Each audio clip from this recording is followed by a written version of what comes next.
Hey everybody, how you doing today?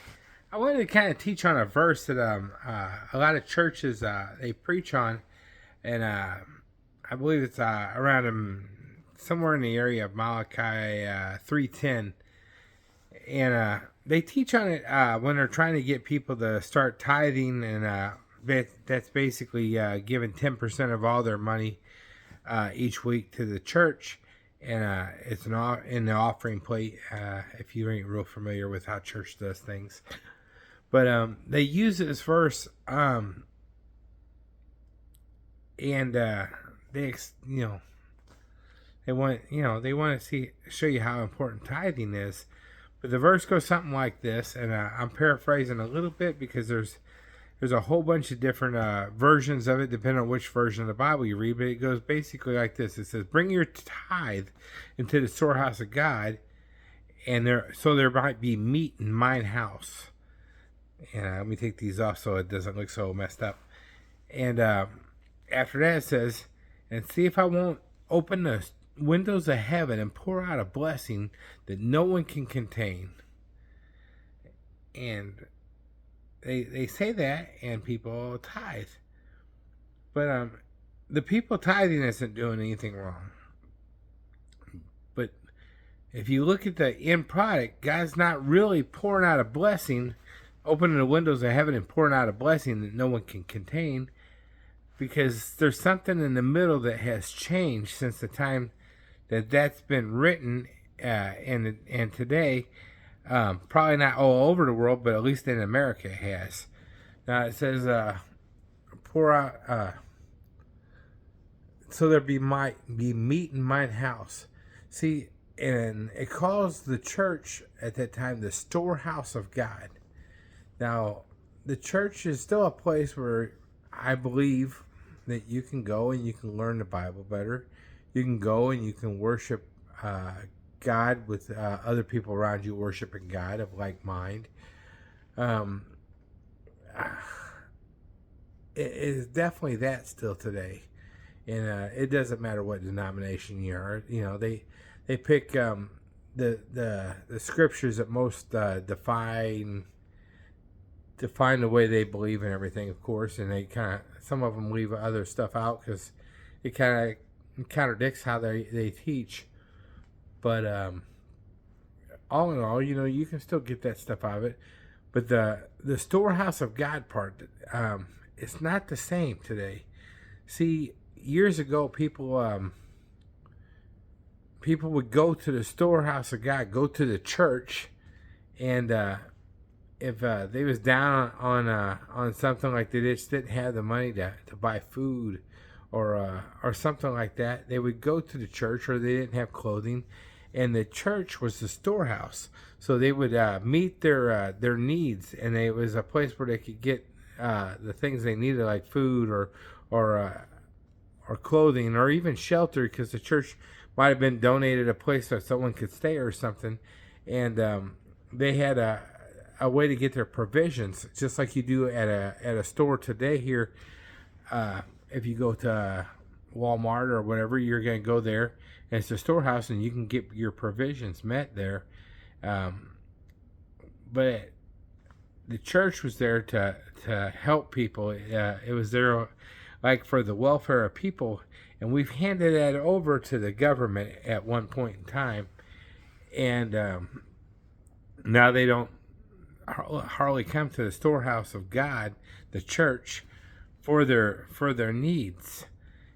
So, and I'm not meaning to sound bad or attack any kind of church, but where's that money going?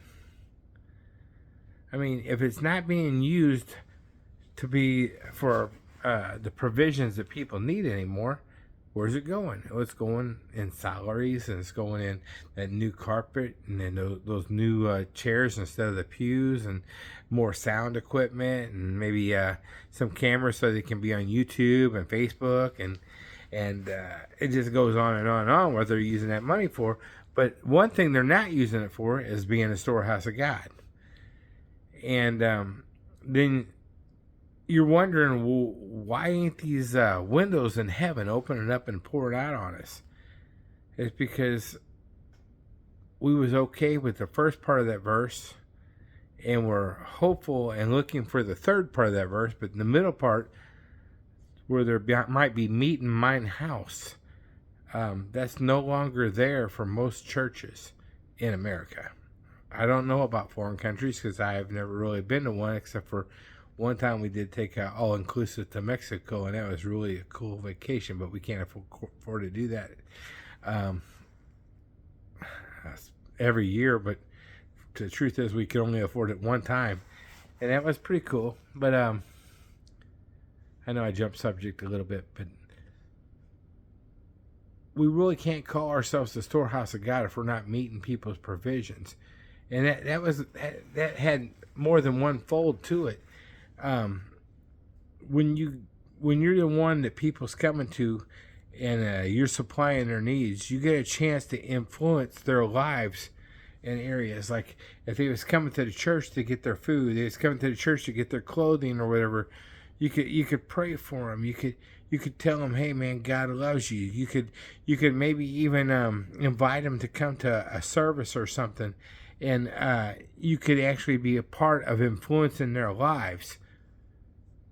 Very much like the government does. The government, they now are the storehouse, not of God, but they're their storehouse, and they supply different welfare needs. They might supply their housing, they might supply their food, they might supply medical. And for this, they say all you gotta do is vote for the party involved in handing it to you. It's like, they have influenced them to do something that they want them to do. But they have totally taken what was supposed to be the churches, and now and it's not really the government's fault that that happened. The people handed it to the government. I think it's because we was basically too lazy to do our job. It was easier just to pass it to someone else, and then when someone paid their tithe to the storehouse of God, man, now we got all this extra money floating around. I know it sounds like I'm crazy, but look it up, read it, and look around and see if it ain't the way I'm telling you it is. Now, I'm not saying every church is like that. There's a lot of churches probably still doing very well, but there's a lot of churches that the preacher's fatter than I am, wears a suit nicer than I probably ever owned, and driving a better car than me. Yeah, it sucks to hear it that way, don't it? Anyway, we are all in this together, and I am pulling for you. And if you like the videos I put out, I mean, I know not all of them is religious in nature. Some of them's got other topics. Some of them's music. Some of them more like is talking about self-sufficiency and things like that. But if you like the videos I put out, please just hit like and maybe even follow my YouTube page. I would really appreciate it. I do not get nothing from YouTube at this point, but it doesn't hurt to try to build it up that way. God bless.